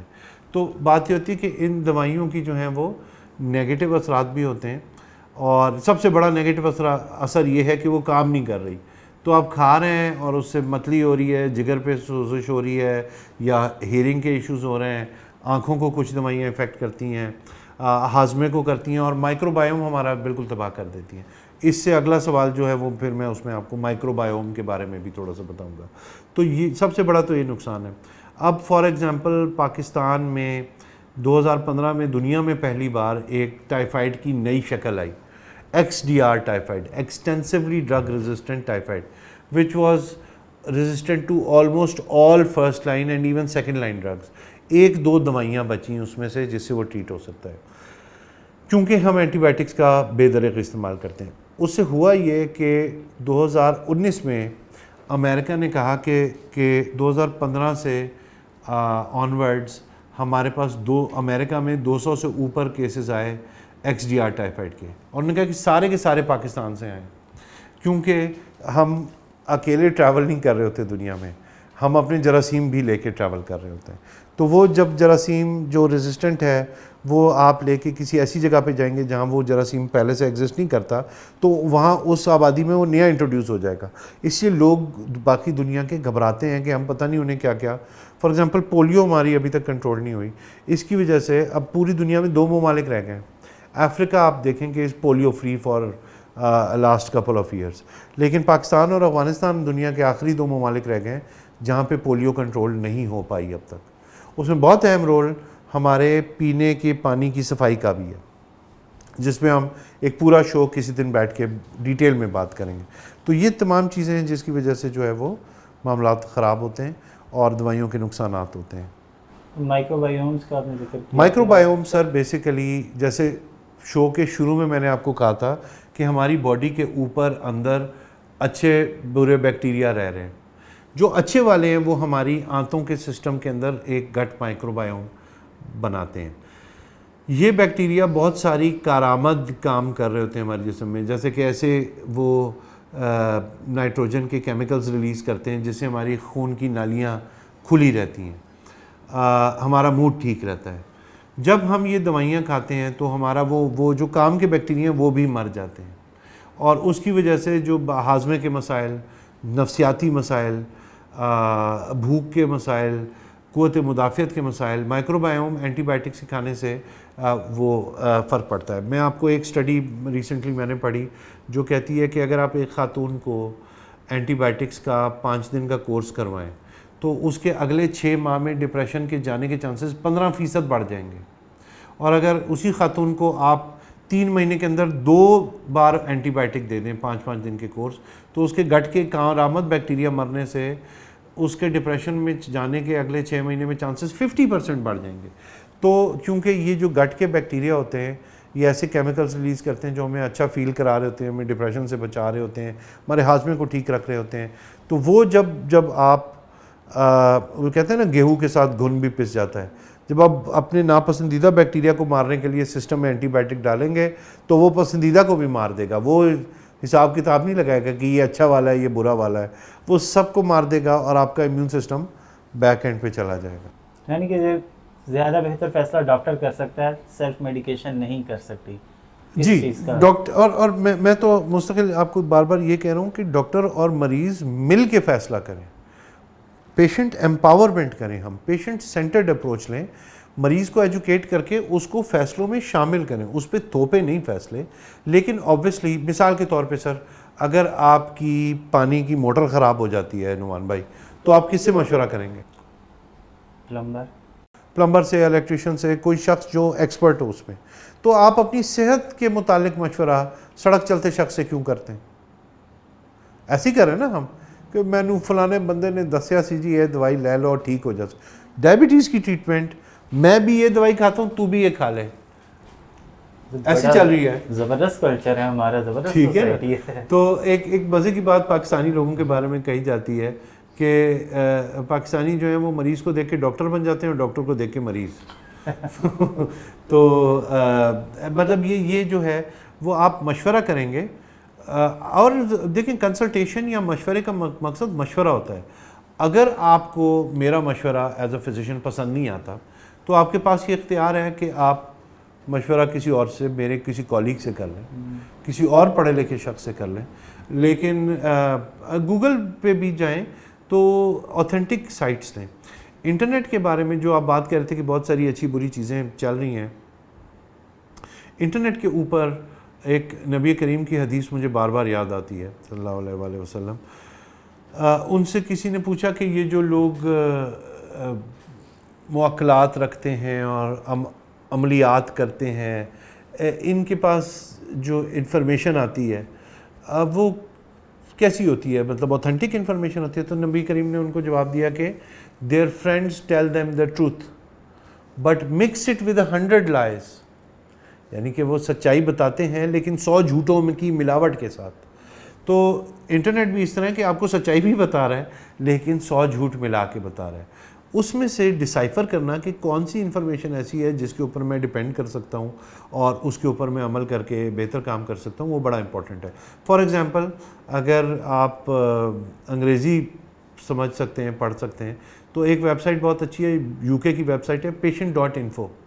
اس میں آپ کو ہر مرض کے بارے میں 3 طرح کی معلومات ملے گی. ایک ڈاکٹر کے پرسپیکٹو سے جو ڈاکٹر کے پڑھنے کے لیے, ایک نرس پریکٹیشنر کے پرسپیکٹو سے جو اس کی سمجھ کے مطابق ہے, اور ایک مریض کے اینڈ سے. مریض کے اینڈ پہ جو بات ہوتی ہے وہ بڑی مائلڈ اور ہلکی سی کر کے آسان الفاظ میں اتنی معلومات دی جاتی ہے جتنی مریض کے لیے ضروری ہے. تو اتنی معلومات دیں, کیونکہ اگر بہت زیادہ معلومات یا ارریلیونٹ معلومات ہے تو لوگ اس کو پڑھ کے خود ہی سے ڈیسائفر کر کے کنفیوز ہو جاتے ہیں. اس میں دیکھیں نا, یہ جو آپ کی ہسٹری ہے, آپ کی انویسٹیگیشنز ہیں, آپ کے معائنے ہیں, یہ بڑے اہم ہوتے ہیں اور ان کو سیکھنے کے لیے ہمیں سالہ سال لگتے ہیں. اور ان سالہ سال کے بعد بھی ہم سیکھنے کا پروسیس ایز فزیشنز ہمارا جاری ہوتا ہے. کوئی بھی ڈاکٹر یہ شاید کانفیڈنٹلی کلیم نہیں کر سکتا کہ اس کو انسانی جسم کے بارے میں اور اس کے علاج کے بارے میں, اس کے امراض کے بارے میں سب کچھ پتہ ہے. اسی لیے تو میڈیکل اسپیشلٹیز بنی ہیں. تو جب ہمیں نہیں پتہ لگتا ساری زندگیاں لگا لگا کے, تو انٹرنیٹ سے مریض تو بیچارہ کنفیوز ہو جائے گا, کیونکہ اس نے تو نہیں اتنی دہائیاں لگائیں اس تعلیم پہ, تو اس کے لیے کنفیوزنگ ہے. تو ایسی ویب سائٹس آپ یوز کریں جس پہ اوتھینٹک انفارمیشن ہو اور پیس میل انفارمیشن ہو. انفارمیشن آپ کا حق ہے, کنسلٹیشن بھی آپ کا حق ہے. ایک اور چیز میں اس پوائنٹ پہ کہوں گا کہ لوگوں کو یہ بھی سمجھنا ہے کہ ڈاکٹر سے ملاقات کے سٹیپس کیا ہیں. ہم علاج کرانے کی غرض سے جا رہے ہوتے ہیں, جبکہ یہ ہوتی مشورے کے لیے غرض سے جانا چاہیے آپ کو. اس میں سب سے انٹروڈکشن اور جو خوش اسلوبی سے کانورسیشن سٹارٹ کرنے کے بعد آپ کی ہسٹری ہوتی ہے, جس میں ڈاکٹر آپ سے سوال کر کے ایک اندازہ کرتا ہے کہ آپ کیا کن مسائل کا شکار ہیں. اس کے بعد آپ کا معائنہ ہوتا ہے, اگر ضروری ہو تو آپ کا جسمانی معائنہ ہوگا جس میں مختلف چیزیں معائنہ کر کے ڈاکٹر فیصلہ کرے گا. اور پھر اس کے بعد کچھ ٹیسٹ رن ہوں گے اگر ضروری ہیں. بعض چیزیں کلینکلی ڈائگنوز ہو جاتی ہیں لیکن پیچیدہ معاملات میں کچھ ٹیسٹ چاہیے ہوتے ہیں. یہ وہ سٹیپس ہیں جو کہ ضروری ہیں. اس کے بعد علاج کی باری آتی ہے. ہم چاہ رہے ہوتے ہیں کہ علاج سے ہی بات شروع ہو. ڈاکٹر اچھا ہی نہیں سمجھا جاتا جو دوائی نہ دے. دیکھیں اگین یہ کلچر کا پارٹ ہے نا, کلچر ہے. تو کلچر جو ہے وہ ہم اسی طرح چینج کریں گے. کئی مریض ہوتے ہیں جن کو میں دوائی کے بغیر بھیج دیتا ہوں, تشخیصی عمل کے اوپر وہ اپنے چلے جاتے ہیں. اور مجھے سر لگتا ہے کہ اخلاق کا بہت اہم رول ہے. اگر آپ لوگوں کو یہ احساس دلائیں کہ وہ اہم ہے اور ان کی رائے اہم ہے اور ان سے آپ اخلاق سے پیش آئیں، جو کہ ہمارا مذہب بھی ہمیں سکھاتا ہے، نبی کریم نے بھی ہمیں ہر سٹیپ پہ وہ سکھایا ہوا ہے، تو اس کے اندر بڑا امپورٹنٹ ہے۔ ایک کرسچینٹی میں کچھ کرسچن مشنریز ہیں، وہ ایک بڑے مزے کا کام کرتے ہیں، میرا دل کرتا ہے کہ مسلمان بھی وہ کام کریں۔ وہ ایک رسٹ بینڈ پہنتے ہیں جس میں لکھا ہوتا ہے WWJD، what would Jesus do. اس سچویشن میں حضرت عیسیٰ کیا کرتے ہیں، ہمارے بھی نبی ہیں وہ، تو حضرت عیسیٰ اس سچویشن میں کیا کرتے ہیں، وہ انہیں بار بار احساس دلاتا رہتا ہے دن کے مختلف فیصلوں میں۔ تو ہمیں بھی یہ سوچنا چاہیے کہ اس سچویشن میں میرے نبی کیا کرتے ہیں۔ بینڈ باندھے یا نہ باندھے مگر سوچ میں ہونا چاہیے، سوچ میں ہونا چاہیے کہ میں جس سچویشن میں ہوں، میرے اوپر اگر ذمہ داری آ گئی ہے ایک مریض کی، میرے اوپر اپنی ذمہ داری آ گئی ہے، میرے اوپر میرے بچوں کی ذمہ داری آ گئی ہے، میری ایز اے ٹیچر ذمہ داری آ گئی ہے، میری as a student, as a clerk, as a driver ذمہ داری آ گئی ہے، تو میرا نبی کیا کرتے ہیں اس سچویشن میں، مجھے بھی اسی کو کوشش کرنی چاہیے فالو کرنے کی۔ تو میرے نبی کیا کرتے ہیں۔ جب آپ نے اخلاقیات کی بات کی ہے، ڈاکٹر اور پیشنٹ کا جو ریلیشن ہے وہ پروفیشنل ہے، ڈاکٹر جو ہے پروفیشنل ایٹیچیوڈ کے ساتھ ڈیل کرے گا۔ بہت ساری جگہوں پہ ہم دیکھتے ہیں کہ ڈاکٹر کچھ زیادہ پروفیشنل ہو جاتے ہیں، پڑھے لکھے ہوتے ہیں، روزانہ 100 50 20 30 ہر کوئی اپنی کیپیسٹی کے مطابق پیشنٹ چیک کرتا ہے، تو ان کے پاس ٹائم بھی تھوڑا ہوتا ہے، تو اپنے مطلب کی بات بتا کے اس کے بعد وہ ان کا یہ ہوتا ہے کہ بس اب میں نے آپ کو بتا دیا اینڈ دیٹس آل، وہی بات کہ ڈاکٹر میں ہوں یا تو ہے۔ اصل میں ایک یہ بھی سمجھیں گے ڈسکرپنسی ہمارے اس میں کہ ہم اوور برڈن ہیں، پاکستان کے ڈاکٹرز اوور برڈن ہیں۔ ہمارا جو ملک میں ڈاکٹر پیشنٹ ریشو ہے وہ بہت کم ہے، جتنے ملک میں آپ کو لگتا ہوگا، کیونکہ آپ پاکستان کی کیپٹل میں بیٹھے ہوئے ہیں اور آپ کو بہت سارے ڈاکٹر سے ایکسیس ہے، لیکن امیجن کریں کہ وہ جو پیریفری میں ہمارے دوست بیٹھے ہوئے ہیں جن کو ڈاکٹرز تک ایکسیس نہیں ہے، تو ہمارے ہاں ڈاکٹرز اور health care staff generally, nurses بھی اور فزیو تھراپسٹ بھی، ہم ان ایکویٹیبلی ڈسٹریبیوٹیڈ ہیں، ہم سارے بڑے کمرشل ہبز میں اور شہروں میں وہ ہیں، جبکہ ہماری پیریفری کے پاس یہ فیسلٹی وہاں پہ اویلیبل نہیں ہے۔ ڈسپینسر کو ڈاکٹر کہا جاتا ہے۔ جی دیکھیں، اس میں کوئی برائی نہیں ہے، اس میں کوئی قباحت نہیں ہے کہ ہم بیسک سروسز کے لیے ڈاکٹر سے نیچے بھی طبقات کو ٹرین کریں، جیسے ورلڈ اوور ہر جگہ پہ ڈاکٹر نہیں ہو سکتا سر، ڈاکٹر کے اوپر بہت انویسٹمنٹ ہوتی ہے اور ہر جگہ پہ وہ نہیں ہو سکتا، اور اگر آپ کسی کو بہت اسپیشلسٹ ٹریننگ میں ڈال کے ایکسپیکٹ کریں کہ وہ اپنی ساری زندگی کہیں پیریفری میں جہاں پہ اس کے اور اس کی فیملی کے لیے سہولیات نہیں ہیں، اس کے بچوں کے لیے تعلیم کی سہولیات نہیں ہیں، وہ اپنی زندگی وہاں گزاریں، تو انفیئر ہے۔ دنیا میں ایک بڑا اچھا کانسیپٹ ہے نرس پریکٹیشنر کا، کہ ایک limited level of practitioner nurses کو یا میڈیکل ٹیکنیشینس کو بیسک دوائیوں کی پرسکرائب کرنے کی اجازت ہونی چاہیے، لیکن اس سے اوپر نہیں۔ ہمارے یہاں مسئلہ یہ کہ ہر بندہ ذرا سی اجازت ملنے پہ وہ اونٹ کی طرح پورا خیمے میں گھس جاتا ہے، اور وہ ہر بندہ پورا کنسلٹنٹ میڈیکل اسپیشلسٹ بننے کے چکر میں لگا ہوتا ہے۔ تو اگر لوگ اپنی ڈومین میں رہیں تو بہت ساری جگہوں پہ ہمارے کولیگ پروفیشنلز جو ہیں، and I am strongly in support of nurse practitioners. پھر اس کے بعد ایک بھائی آپ دیکھیں کہ پاکستان میں تقریباً 12 سے 13 لاکھ لوگ پریکٹس کر رہے ہیں، 3 لاکھ PMDC کے ساتھ رجسٹرڈ ہیں، 10 لاکھ کون ہیں؟ وہ عطائی ہیں سارے، جو کہ اپنی مرضی سے پریکٹس کر رہے ہیں رنگ برنگی شکلوں میں، وہ لوگوں کو بیمار کر کے انہیں 2-3 لاکھ لوگ کئی بار ٹھیک بھی کر دیتے ہیں، کئی بار ٹھیک بھی کر دیتے ہیں۔ دیکھیں وہاں پہ ان لوگوں کو آپ بالکل سسٹم سے ایک دن آپ سوچیں کہ آپ ایک صبح اٹھیں اور 10 لاکھ بندہ جو اچھی بری کسی بھی شکل میں ہیلتھ کی سروس دے رہا ہے وہ سسٹم سے نکل جائے، تو میں تو نہیں ہینڈل کر سکتا وہ بیک اینڈ کا پریشر، سمجھ رہے ہیں نا آپ میری بات۔ ان کو ٹرین کر کے مین سٹریم میں ریگولیشن میں لانے کی ضرورت ہے، کہ ان کو آپ کوئی بیسک ٹریننگ دیں، تو پھر آپ جب سسٹم کا پارٹ ہوتے ہیں لوگ، پھر آپ کے ادارے انہیں ریگولیٹ کر سکتے ہیں۔ بلیک مارکیٹ کو ریگولیٹ کرنا بڑا مشکل ہے، تو اس لیے آپ انہیں سسٹم کا پارٹ بنائیں اور پھر انہیں آپ کے ہیلتھ کیئر کمیشنز ریگولیٹ بھی کر سکتے ہیں۔ لیکن ابھی جب کہ وہ آپ کی ریگولیٹری باڈی کے اندر نہیں فال کرتے، کیونکہ وہ کسی طریقے سے آپ کی ڈومین میں آ نہیں رہے، وہ تو لیگل پریکٹس کر رہے ہیں، تو آپ انہیں ریگولیٹ بھی نہیں کر سکتے، وہ چھپ چھپا کے کبھی ادھر کریں گے کبھی ادھر کریں گے۔ ان کو آپ سسٹم سے ختم نہیں کر سکتے، برڈن بہت زیادہ ہے۔ ان کو آپ ٹرین کر کے سسٹم کا پارٹ بنائیں، بجائے ان کو برا بھلا کہہ کے آپ سسٹم سے نکالیں، ان کو ٹرین کریں، ان کی ڈومین کو لمٹ کریں، ان کی دوائیوں کی ایکسیس کو لمٹ کریں، ان کی دوائیاں پرسکرائب کرنے کی صلاحیت کو لمٹ کریں، تو انہی سے آپ اچھا کام بھی لے سکتے ہیں۔ ابھی تک ہم نے جو باتیں ڈسکس کی ہیں اس میں بہت ساری باتیں ایسی ہیں جو ہمیں ڈسکس ہی نہیں کرنی چاہیے، یہ ان کے ڈسکس کرنے کا ضرورت ہے جنہوں نے امپلیمنٹ کرنا ہے، مگر ہم ڈسکس کر رہے ہیں، یعنی کہ جو ریگولیٹرز ہیں انہوں نے کس طرح سے کام کرنا ہے۔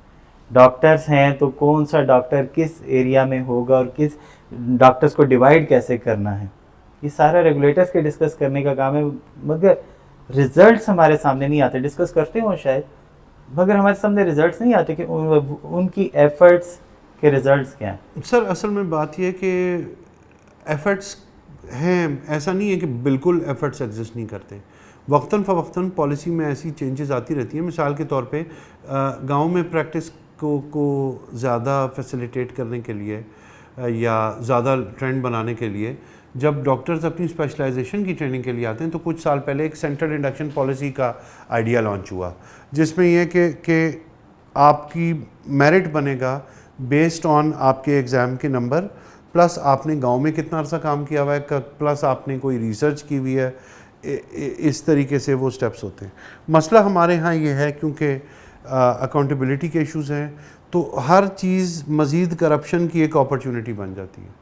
جب ڈاکٹرز کو رورل ڈیوٹیز کرنی پڑی، کچھ نے کی بھی، تو وہاں پہ ایک کرپشن کا ایک اور اینڈ کھل گیا۔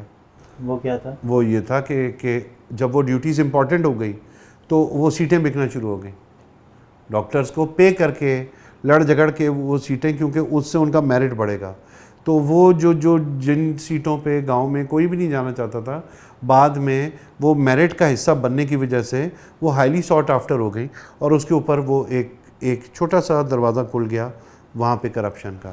مگر پالیسی سے لوگوں کو تو فائدہ ہی ہوا نا۔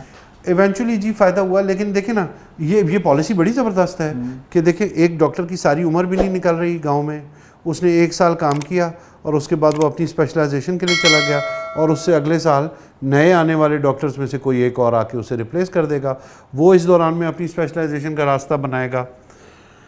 مسئلہ یہ ہے کہ پرائمری کیئر سیٹ اپ میں دیکھیں، جب بالکل آپ دور افتادہ گاؤں میں ایک بڑے سے بڑے ڈاکٹر کو بٹھا دیں گے نا، جب ہمیں بہت ساری بیک اپ پہ چیزیں چاہیے، مجھے بے تحاشا ٹیسٹ چاہیے جن کی رپورٹیں مجھے بر وقت اور صحیح ایکوریٹ رپورٹنگ چاہیے، مجھے ایکسیس ٹو میڈیکیشن چاہیے، مجھے فوراً اپنے مریض کے لیے ایکسیسیبلٹی چاہیے کہ اگر کوئی ایمرجنسی ہو جائے تو میں نیکسٹ ریفرل پاتھ وے میں اسے کہاں بھیجوں گا۔ جب یہ سہولیات مجھے میسر نہیں ہوں گی تو میں بیٹھا ہوں یا چوکیدار بیٹھا ہے اس سیٹ پہ یا تائی بیٹھا ہوا ہے، اس سے فرق نہیں پڑتا، سمجھ رہے ہیں نا۔ میرے ہاتھ اگر بدھے ہوئے ہیں اور میرے پاس بیک اینڈ پہ فیسلٹیز نہیں ہیں جن کی بیسس پہ میں نے کام کرنا ہے، تو میں کیا کروں گا؟ صحیح۔ ایک لمبا عرصہ ہو گیا آپ کو پریکٹس کرتے ہوئے، کافی بھی زیادہ پیشنٹس کو آپ چیک کر چکے ہیں، ہر چیز کو استعمال کرنے کا لیول ہوتا ہے جس میں آپ یہ کہتے ہیں کہ یار اس لیول تک اس کا فائدہ یا نقصان میں افورڈ کر سکتا ہوں، اس سے زیادہ نہیں۔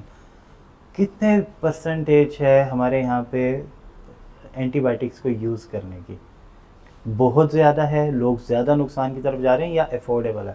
سر ہمارے یہاں بہت زیادہ ہے، اور ہماری ون آف دا ورسٹ 2 چیزوں کی پریکٹس ہماری دنیا میں خراب ترین ہے، ایک اینٹی بائیوٹک پرسکرپشن، دوسری انجیکٹیبل یوز کی۔ ٹیکوں کا آپ کو پتہ ہے ہم دنیا میں 2nd لارجسٹ کنٹری ہے جو کہ بہت زیادہ بغیر ضرورت کے ٹیکے لگ رہے ہیں، جہاں پہ اس میں بھی اکثر ٹیکے اینٹی بائیوٹکس یا اسٹیرائڈس کے ہوتے ہیں، تو بہت زیادہ اینٹی بائیوٹک پرسکرپشن پریکٹسز بھی ہماری ون آف دا ورسٹ ہیں۔ ابھی ہم اس پہ ایک ریسرچ کر بھی رہے ہیں، ایک پیپر ہمارا لاسٹ ایئر پبلش ہوا تھا ایک انٹرنیشنل جرنل میں، جس میں ہم نے ڈاکٹرز کی پرسکرپشن پریکٹسز دیکھی تھیں، تو وہ دوبارہ میں آپ کو کرتا ہوں، فارماسیوٹیکل انڈسٹری کا بھی بڑا انفلوئنس ہے ہماری پرسکرپشن پریکٹسز پہ، کیونکہ ان کے انفلوئنسز اور ان کی جو انسینٹیوز ہیں ان کی وہ بہت ساری میں پش کرتی ہیں کہ ہم زیادہ سے زیادہ جنرلی ادویات زیادہ لکھیں، اور کئی اچھے بہت پیارے پیارے ڈاکٹرز ایسے ہیں جن کا کیونکہ نسخہ چھوٹا ہوتا ہے تو ان کی شہرت بھی چھوٹی ہو جاتی ہے اس کے ساتھ، اور بڑے نسخے والے جو ہیں وہ، لیکن اب لوگ سمجھ رہے ہیں. اور میں دیکھتا ہوں کہ چھوٹی، میرا مطلب میں فار ایگزامپل میرا نسخہ بہت ہی مشکل سے 5 دوائیوں تک ٹچ کرتا ہے، اور وہ بھی ان مریضوں کے لیے جن کو شوگر بھی ہے، بی پی بھی ہے، دل کا بھی مسئلہ ہے. تو ان تمام مسائل کی جو دوائیاں دینی ہیں، تو میں یہ کوشش کرتا ہوں کہ نسخے میں بس 5 ادویات ہیں، اس کو کراس نہ کریں. میں نے آپ کو جب 5ویں کی چھٹی دینی ہے تو میں 5ویں میں سے 1 نکالوں گا اور 1 نہیں فٹ کروں گا، 6 نہیں بناؤں گا. ان پچھلی دوائیوں میں سے کسی کو کم کر کے 1 اور ایڈ کروں گا. یا پل کمبینیشنز آج کل اتنے اچھے آ گئے ہیں کہ ایک گولی کے اندر ملٹیپل دوائیاں آ جاتی ہیں. تو وہ پل پریشر مریض کے اوپر سے، پل پریشر کہتے ہیں کہ ہم مریض کو اتنی ساری دوائیاں بھر کے دیتے ہیں، اس کے اوپر ایک پریشر ہے کہ وہ روز میں نے صبح یہ 8 گولیاں کھانی ہے، دوپہر کے کھانے کے بعد یہ 4 کھانی ہے، اور رات کو یہ کھانی. وہ ایک پریشر ڈیولپ ہو جاتا ہے. تو آج کل باٹلس بھی آئیں گے نا ای کامرس میں، اگر آپ دیکھیں تو باٹل کے نیچے ایک ڈھکن بنا ہوا ہے اور اس کے اندر برانچز بنی ہوئے، سیکشن بنے ہوئے ہیں. جی کہ اس میں یہ والی ٹیبلٹ ہے، اس میں یہ ہے، اور یہ آپ نے دن میں اتنی دفعہ لینی ہے. وہ بڑا اچھا ہے. وہ جو آپ کے ویکلی یا جو ٹائم ٹیبل کے حساب سے دوائی ہیں نا، وہ بزرگ مریض خاص طور پہ ایج کے ساتھ جو ہے وہ ہماری وہ کم ہو جاتی ہے، یاداشت، ڈیمنشیا ہو جاتا ہے. تو اس طرح کے مریض، اور ان کی دوائیاں بھی بڑے پرٹیکولر ٹائمز پہ مینٹیننس ڈوزز میں ہوتی ہیں. تو وہ بھی بڑا ضروری ہے کہ وہ ان کی یاداشت کے لیے کوئی ایسے فیسیلیٹیٹرز ہم نے رکھے ہوں جو وہ کھا سکیں. تو بڑا ضروری ہے کہ اس کے اوپر بھی فوکس کریں. اینٹی بائیوٹکس کا کورس کرنا بڑا ضروری ہوتا ہے. بہت سارے لوگ ہیں جو کورس پورا کرتے ہیں، بہت سارے ہیں جو کورس سے زیادہ بھی لے لیتے ہیں، اور بہت زیادہ لوگ ہیں جو کہ کورس سے کم، جیسے ہی بیماری ختم، بخار ختم، اینٹی بائیوٹکس بھی پوری. اگر کورس 5 دن کا ہے تو وہ 2 دن دوائی لیں گے، سب ٹھیک سا، تو میڈیسن بھی چھوڑ دیں گے. ایک اسمارٹ طریقہ یہ ہے کہ جب ویسے تو آئیڈیلی کورس پورا کرنا چاہیے، کیونکہ یہ اگر آپ کورس پورا نہیں کرتے، ایک فریڈرک نیچا کا کوٹ ہے کہ واٹ ڈزنٹ کل می میکس می اسٹرانگر. تو وہ جراثیم کو اگر آپ مارتے نہیں ہیں اور صرف کمزور کر کے چھوڑ دیتے ہیں تو اگلی بار وہ اس اینٹی بائیوٹک کی ریزسٹنس کے ساتھ سروائیو کر جائے گا. تو اس لیے بہتر ہوتا ہے کہ کورس اگر آپ کو 3 دن کا یا 5 دن کا یا 7 دن کا، جتنے کا بھی ایڈوائز ہوا ہے، وہ پورا کریں. کچھ اسکولز آف تھاٹس یہ کہتے ہیں کہ جب کنڈیشن کلیئر ہوگی، آپ کی علامتیں چلی گئی ہیں، تو اس کے اوپر بھی آپ 24 سے 48 گھنٹے مزید لیں اور پھر بند کر دیں. کیونکہ جب علامتیں گئی ہیں تو یہ اس چیز کی نشانی نہیں ہے کہ آپ کی جو ہے وہ جراثیم ختم ہو گئے ہیں. وہ اس چیز کی نشانی ہے کہ اب آپ انفیکشن کی ٹریٹمنٹ کی اس سٹیج پہ آ گئے ہیں جب آپ کی قوت مدافعت نے معاملات سنبھال لی ہیں. اس کو 1 آدھ دن اور ذرا سی ہیلپ دے دیں تاکہ وہ پوری طریقے سے ٹیک اپ کر لیں. تو کورس اگر کوئی اینٹی بائیوٹک کا پرسکرائبڈ ہے تو کوشش یہ کریں کہ اس کو پہلی کوشش یہ ہے کہ خود سے ٹرائی کریں. انفیکشن ٹو انفیکشن بھی ڈپینڈ کرتا ہے. یہاں پہ ہی پھر آپ کے اچھے فزیشین کی وہ رائے اہم ہوتی ہے، کیونکہ وہ آپ کو ہیلپ کرتا ہے اس ڈیسیجن میکنگ میں کہ اینٹی بائیوٹک کھانی ہے کہ نہیں، کتنی کھانی ہے، اور کب اس کے یعنی کہ سیفٹی نیٹ کیا ہے کہ اگر اینٹی بائیوٹک کے کوئی خدا نخواستہ سائیڈ ایفیکٹس ہوتے ہیں تو کن سائیڈ ایفیکٹس پہ آپ نے رسپونڈ بیک کرنا ہے. اپنے ڈاکٹر کو بتانا ہے کہ جی یہ مجھے سوٹ نہیں کر رہی دوائی، یا ایسے ہو سکتا ہے. الرجیز بھی ہو جاتی ہیں، بعض اوقات ٹریٹ نہیں کر رہی ہوتی وہ اس کو. پھر ایک بہت اچھا یہ بھی سمجھیں گے کہ یہ جو ہم اندازے سے دے دیتے ہیں نا اینٹی بائیوٹک، اس کو امپیریکل پرسکرپشن کہتے ہیں. کہ میرے پاس ایک مریض آیا، اس سے ہسٹری لی، اس کا معائنہ کیا، اور اس کی بیسس پہ میں نے اندازے سے کہا کہ یار اس طرح کے انفیکشن میں یہ والی اینٹی بائیوٹک کام کرتی ہے، پروٹوکول سے کہہ رہے ہیں تو امپیریکلی میں دے دیتا ہوں. ایک اس کا آلٹرنیٹ طریقہ یہ ہوتا ہے کہ لوگوں کے کلچر سینسٹیوٹی کے ٹیسٹ کرا لیے جائیں. وہ خون کے سیمپل سے ہو سکتے ہیں، پیشاب کے سیمپل سے ہو سکتے ہیں، پس کے سیمپل سے ہو سکتے ہیں، بلغم کے سیمپل میں ہو سکتا ہے. وہ ہمیں ایگزیکٹلی بتا دیتا ہے کہ اس سیمپل میں کون سا بیکٹیریا آئیڈینٹیفائی ہوا ہے، اور اس میں جو ہے وہ کون کون سی اینٹی بائیوٹکس سینسٹیو ہیں، اس پہ کام کریں گی، کون کون سی ریزسٹنٹ ہے. یہ ایک اچھا ٹیسٹ ہے. کیونکہ یہ ٹیسٹ کی رپورٹ آنے میں چند دن لگتے ہیں، اور کئی بار ہم دوائی بیماری کی نہیں، بے صبری کے علاج کے لیے دے رہے ہوتے ہیں.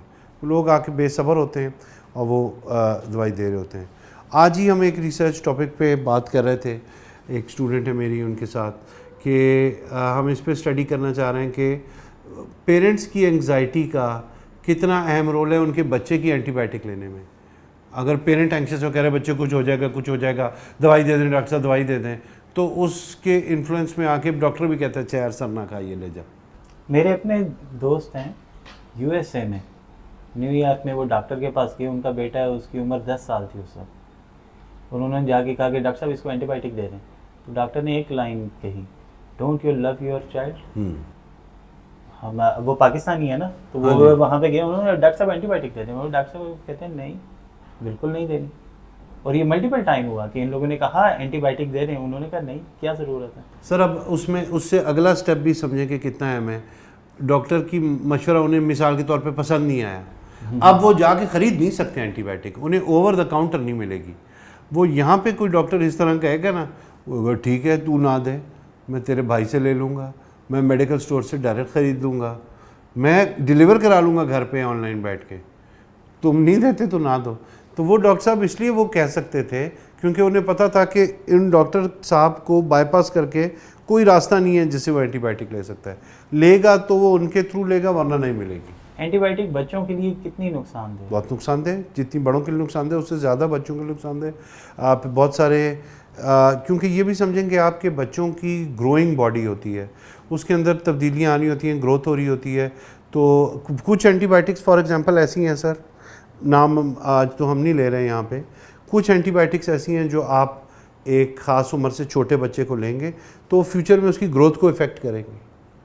کچھ اینٹی بائیوٹکس یعنی کہ اس کی ہڈیوں کی بڑھاوٹ کو، اور وہ بڑی یوز ہو رہی ہے ادھر، کہ ان کی جو ہڈیاں جب گرو کریں گی تو اس کی گروتھ کو افیکٹ کرے گی اگر آپ 12 سال سے چھوٹے بچے کو دیتے ہیں، لیکن وہ ہم یوز کر رہے ہیں. کچھ اینٹی بائیوٹکس ایسی ہیں کہ جو آپ سمجھیں کہ چونٹی کو توپ سے مار رہے ہیں آپ، کہ وہ جراثیم خود ہی ٹھیک ہو سکتے تھے لیکن آپ نے اس پہ توپ چلا دی، تو وہ اتنی ہیوی اینٹی بائیوٹکس کا یوز ہو رہا ہوتا ہے.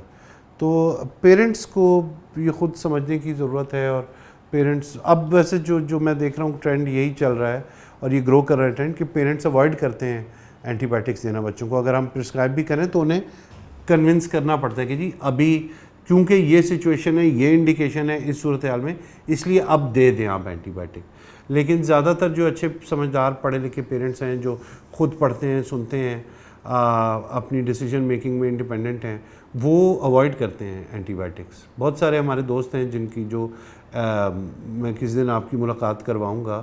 ہمارے ایک بہت اچھے دوست ہیں ڈاکٹر راجہ عمران، وہ بڑی کم اینٹی بائیوٹکس لکھتے ہیں. مجبوری میں تو لکھنی پڑتی ہے لیکن کامن پریکٹس میں وہ بڑی کم لکھتے ہیں. اس کی وجہ یہ ہے کہ اس میں ہم ان کے ساتھ مل کے 1-2 پروجیکٹ پہ کام بھی کر رہے ہیں کہ اس کو وہ کیا جائے. اس کا مطلب ہے کہ انفیکشن کا علاج اینٹی بائیوٹک کے بغیر کیا جا سکتا ہے؟ جی ڈیپینڈ کرتا ہے کہ انفیکشن کی کیا سٹیج ہے، کتنا ریزسٹنٹ انفیکشن ہے، اور جو مریض ہے بچہ یا بڑا ہے اس کی پری ایگزسٹنگ قوت مدافعت کتنی اسٹرانگ ہے.